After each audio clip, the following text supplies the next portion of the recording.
Bạn có tin rằng kiếm nhiều tiền là giàu có không? Nếu có thì thật buồn, bạn đang mắc phải tư duy sai lầm. Trong thế giới tài chính rộng lớn, không phải tất cả những người có tài sản lớn đều giống nhau. Giàu có không phải là một khái niệm đồng nhất. Luôn có những sắc thái, những phong cách sống và tư duy khác biệt ẩn chứa đằng sau cái mác giàu có.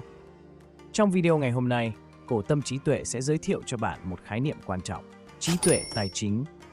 Và thông qua lăng kính trí tuệ tài chính, chúng ta sẽ khám phá 6 loại người giàu, mỗi loại mang một câu chuyện và bài học riêng về mối quan hệ của họ với tiền bạc.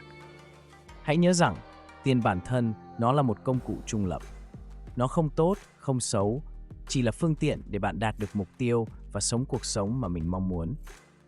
Điều quan trọng hơn cả những con số trong tài khoản ngân hàng chính là lý do tại sao bạn muốn có tiền và cách bạn quản lý cảm xúc của mình với nó. Bạn đã sẵn sàng để tìm hiểu mình thuộc loại nào chưa? Và quan trọng hơn, bạn muốn trở thành loại nào? Hãy để lại bình luận chia sẻ bên dưới nhé. Biết đâu bạn sẽ tìm thấy những góc nhìn rất thú vị từ những người giàu. 1. Người giàu giả, đam mê like hơn tài sản thực. Bạn có thể dễ dàng nhận ra nhóm người này trên mạng xã hội.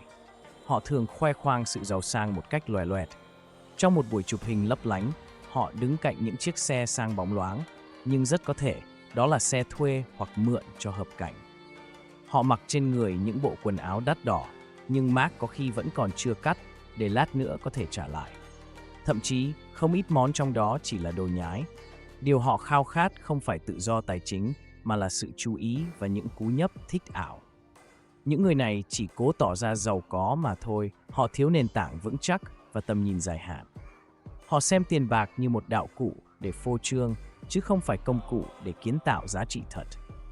Trong khi người giàu khôn ngoan đặt câu hỏi, vì sao mình muốn có tiền để dành thời gian cho gia đình, để theo đuổi đam mê, để lại di sản, thì người giàu giả chỉ có một câu trả lời duy nhất, để được tán thưởng. Sự say mê ánh hào quang chớp nhoáng ấy đi ngược hẳn với con đường tích lũy thật sự. Bởi giàu có đòi hỏi kỷ luật và tầm nhìn dài hạn, còn họ chỉ lao vào cuộc chơi ngắn hạn của sự khoe khoang, sẵn sàng đánh đổi ổn định tài chính để lấy vài tấm hình lung linh trên mạng. Trong mắt những bậc am hiểu tài chính, tiền chỉ là công cụ trung lập. Trong tay người tốt, nó giúp làm nhiều việc thiện. Trong tay kẻ xấu, nó dễ thành công cụ gieo họa. Nhưng với người giàu giả, tiền không còn là công cụ kiến tạo, mà chỉ là phương tiện tạo ảo ảnh. Họ khiến thiên hạ lầm tưởng mình sung túc, trong khi thiếu hẳn trí tuệ tài chính, thứ giúp biến thu nhập thành tài sản bền lâu. 2. Người sắp giàu, Henry High Earners, Not Rich Yet. Tiềm năng lớn, cần kỷ luật. Henry là viết tắt của High Earners, Not Rich Yet, chỉ những người có thu nhập cao nhưng chưa thực sự giàu. Đây là nhóm người trẻ tuổi có thu nhập rất cao, sự nghiệp đang lên như diều gặp gió, nhưng tài sản ròng thì chưa thật sự đáng kể. Họ mới giàu ở thu nhập, chứ chưa giàu ở tích lũy. Hãy lấy ví dụ một cặp vợ chồng trẻ, mỗi năm kiếm được khoảng 400.000 đô la. Sau khi trả khoản vay thế chấp 10.000 đô mỗi tháng, họ vẫn còn dư đúng chừng ấy để chi tiêu và đầu tư. Đây là con số khiến nhiều người mơ ước. Họ có dòng tiền mạnh, có nền tảng ổn định. Nhưng nếu không biết cách quản lý, số tiền lớn ấy cũng dễ dàng trôi tuột đi mà chẳng để lại thành quả bền vững. Vì vậy, đây chính là thời điểm vàng để họ bước từ ngưỡng người sắp giàu sang hàng ngũ người giàu thông minh. Điều quyết định ở đây không phải là thu nhập, mà là sự kỷ luật. Người thành công ở bất cứ lĩnh vực nào cũng có một điểm chung. Họ biết kiềm chế lòng tham, giữ tỉnh táo trước nỗi sợ và kỷ luật trong từng quyết định tài chính. Nguyên tắc cơ bản là phải biết tiết kiệm. Trước hết, họ cần dừng lại trò phô trương ngắn hạn. Đừng để dòng tiền dồi dào biến thành những lần mua sắm xa hoa vô nghĩa. Tiếp đó, phải xác định rõ lý do tại sao mình muốn có tiền. Để có thêm thời gian cho gia đình, để theo đuổi đam mê, hay để lại một di sản lâu dài. Khi tìm thấy câu trả lời, họ sẽ có sức mạnh để kiên định, để sẵn sàng gác lại tiện nghi trước mắt, đổi lấy sự vững vàng lâu dài. Nếu kỷ luật đầu tư khoản dư 10.000 đô mỗi tháng, cặp vợ chồng Henry hoàn toàn có thể trở thành triệu phú trong một thời gian không xa. Họ có đủ nguồn lực để biến thu nhập thành tài sản và biến tiềm năng thành sự giàu có thực sự. 3. Người giàu vừa phải, sẵn sàng cho tương lai. Sau khi bước qua giai đoạn người sắp giàu, nhóm người giàu vừa phải đã thật sự đặt chân vào vùng đất của tài sản ròng. Họ không chỉ có thu nhập mạnh mẽ, mà còn tích lũy được một nền tảng tài sản vững vàng. Đây thường là những người đã đạt mức triệu phú thấp, tài sản của họ tính bằng con số 7 chữ số. Cuộc sống của họ trở nên thoải mái hơn nhiều, có thể mua một chiếc xe sang, tận hưởng những chuyến du lịch xa hoa hay dễ dàng chi cho những thú vui họ muốn. Tuy nhiên, chính giai đoạn này lại đòi hỏi sự tỉnh táo. Họ hiểu rằng khối tài sản hiện tại tuy đáng mơ ước nhưng chưa đủ để dừng lại hoàn toàn. Nếu cứ duy trì lối sống chi tiêu cao, chẳng hạn bỏ ra hàng chục nghìn đô mỗi năm cho kỳ nghỉ xa xỉ, thì họ buộc phải tiết kiệm và đầu tư nhiều hơn để đảm bảo an toàn tài chính khi sự nghiệp khép lại. Điểm khác biệt lớn của nhóm này nằm ở tư duy. Trong khi hơn một nửa dân số thừa nhận không có kế hoạch nghỉ hưu rõ ràng, thì người giàu vừa phải đã sớm nghĩ đến đường dài. Họ thấm nhuần triết lý chơi ván cờ lâu dài, dùng dòng tiền hiện tại để xây dựng nền tảng vững chắc cho tương lai. Họ không còn phải học cách tiết kiệm. Điều ấy đã hình thành từ khi còn ở giai đoạn người sắp giàu. Điều họ cần bây giờ là kỷ luật. Để dòng tiền mạnh mẽ không bị cuốn trôi vào lối sống xa hoa mà được chuyển hóa thành tài sản bền vững. Mối quan hệ của họ với tiền cũng đã khác. Tiền không còn là công cụ để khoe khoang mà trở thành phương tiện để mở ra những hành trình mới. Sự nghiệp giai đoạn 2, những dự định lớn hơn hay một di sản để lại cho đời sau. Quan trọng hơn, họ đã xác định được lý do tại sao mình muốn có tiền và họ đang nghiêm túc chuẩn bị cho tương lai ấy. Mục tiêu cuối cùng của họ là tự do tài chính trọn vẹn, được làm việc vì họ muốn chứ không phải vì buộc phải làm. 4. Người giàu ngu ngốc, sống trong cơn say tiền. Thành thật xin lỗi nếu bạn là kiểu người này. Nhưng sự thật mất lòng, đây là cách gọi dành cho những người có nhiều của cải nhưng thiếu đi trí tuệ tài chính. Họ giống như minh chứng sống cho hiệu ứng xổ số, có thể giàu rất nhanh, nhưng sự giàu đó lại không có nền móng vững chắc. Người giàu ngu ngốc thừa khả năng để nghỉ hưu sớm nếu họ chọn một cuộc sống vừa phải. Nhưng thay vì thế, họ lại lao vào một lối sống phô trương, không bao giờ thấy đủ. Bạn dễ dàng bắt gặp họ ngoài đời thực.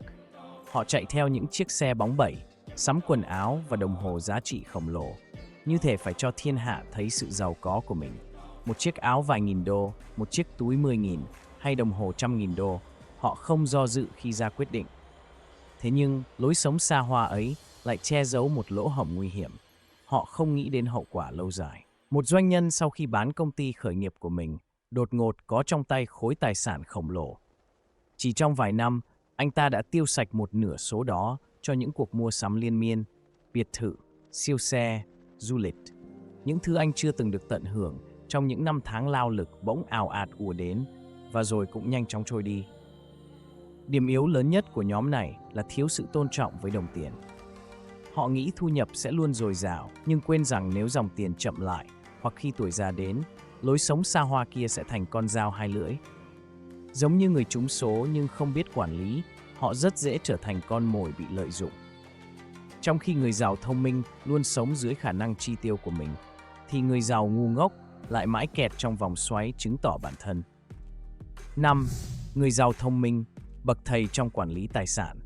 Đây là hình mẫu mà bất kỳ ai cũng mong hướng tới. Họ là những người đã đạt đến ngưỡng tự do tài chính. Người giàu thông minh có thể mua bất cứ thứ gì họ thích, nhưng lại chọn sống khiêm nhường, không khoa trương. Thậm chí, phần lớn xung quanh chẳng ai biết họ sở hữu khối tài sản khổng lồ. Họ tiêu dùng trong thầm lặng, không cần phô bày. Khác với người giàu giả, chỉ cần lượt thích, hay người giàu ngu ngốc, mê hào nhoáng, người giàu thông minh không cần chứng minh gì với thiên hạ. Họ thường sống dưới mức khả năng của mình, như cách Warren Buffett vẫn duy trì lối sống giản dị. Điều họ trân trọng nhất chính là thời gian. Họ hiểu rằng tiền có thể kiếm lại, nhưng thời gian mất đi thì không. Vì thế, họ sẵn sàng dùng tiền để mua thêm thời gian, thuê trợ lý, chuyên gia hoặc phương tiện giúp họ tiết kiệm từng thì giờ quý báu. Người giàu thông minh luôn giữ kỷ luật với tiền bạc. Họ chơi ván cờ dài hạn, xây dựng thói quen tốt cho bản thân và di sản tương lai. Họ tiết kiệm, đầu tư và sử dụng tiền như một công cụ trung lập. Trong tay người tốt, tiền có thể tạo ra nhiều giá trị tốt đẹp hơn. Động lực sâu xa nhất của người giàu thông minh chính là di sản. Họ không chỉ tích lũy cho bản thân, mà còn hoạch định cho con cháu và cộng đồng. Tài sản của họ được sắp đặt thông minh qua các kế hoạch thừa kế, quỹ gia đình để bảo đảm dòng chảy giá trị không dừng lại khi họ qua đời. 6. Giàu tinh hoa. Đây là cấp độ cao nhất trong thang bậc giàu có thông minh. Họ là những người đã đạt đến tự do tài chính tuyệt đối, làm việc vì muốn chứ không phải vì buộc phải làm. Họ có thể sở hữu du thuyền, xe sang hay nhiều ngôi nhà, nhưng không cần phô trương. Ngược lại, phần lớn họ sống giản dị, dưới mức chi tiêu cho phép, đến mức ít ai biết họ thật sự giàu có. Họ chi tiêu kín đáo, không ồn ào. Tiền thân là người giàu thông minh, nên đối với giới giàu tinh hoa, thời gian quý hơn mọi thứ.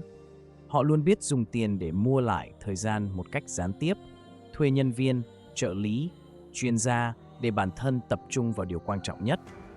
Người giàu tinh hoa hiểu họ không thể tiêu hết tiền trong đời mình. Vì thế, trọng tâm của họ chuyển từ tích lũy cá nhân sang di sản cho thế hệ sau. Họ không còn bận tâm vào dòng tiền theo tháng như cách nhiều người mong ngóng từng đồng lương, mà nghĩ về những giá trị tiền của họ có thể tạo ra sau khi họ qua đời, trong đời con cái, cháu chắt và cho cả cộng đồng. Nhiều gia đình trong nhóm này để lại hàng trăm triệu đô cho các hoạt động từ thiện, thành lập quỹ gia đình, đóng góp cho giáo dục, y tế, môi trường. Mục tiêu của họ không chỉ là giàu có, mà là để lại một di sản sống mãi với thời gian. Người giàu tinh hoa là những người đã làm chủ trí tuệ tài chính và nắm chắc ván cờ dài hạn. Họ dùng sự giàu có để đổi lấy tự do khỏi những ràng buộc của thời gian và để tạo ra ảnh hưởng vượt khỏi cuộc đời mình. Việc phân loại những kiểu giàu có không chỉ để cho vui, mà còn giúp mỗi người tự soi lại mối quan hệ của mình với tiền bạc. Tiền có thể mang đến lo lắng, sợ hãi, thậm chí cả cảm giác tội lỗi. Nhưng để thật sự xây dựng được sự giàu có bền vững, chúng ta phải học cách nhìn nhận tiền như một công cụ trung lập, thứ phục vụ cho mục tiêu lớn hơn trong cuộc đời. Phát triển trí tuệ tài chính không chỉ là giỏi tính toán, mà còn là hiểu rõ lý do tại sao mình muốn có tiền, biết kiểm soát cảm xúc và giữ kỷ luật trong từng quyết định. Khi quan sát những kiểu người giàu và thói quen của họ, bạn sẽ rút ra cho mình cách đi phù hợp, để không chỉ có của cải, mà trở thành người giàu thông minh, biết dùng tiền để tạo dựng cuộc sống có ý nghĩa và để lại một di sản giá trị. Vậy còn bạn thì sao? Bạn đang ở đâu trên hành trình tài chính của mình? Hãy chia sẻ suy nghĩ trong phần bình luận và đừng quên nhấn theo dõi kênh Cổ Tâm Trí Tuệ để cùng nhau học hỏi thêm những bài học sâu sắc về tiền bạc, cuộc sống và trí tuệ của người xưa.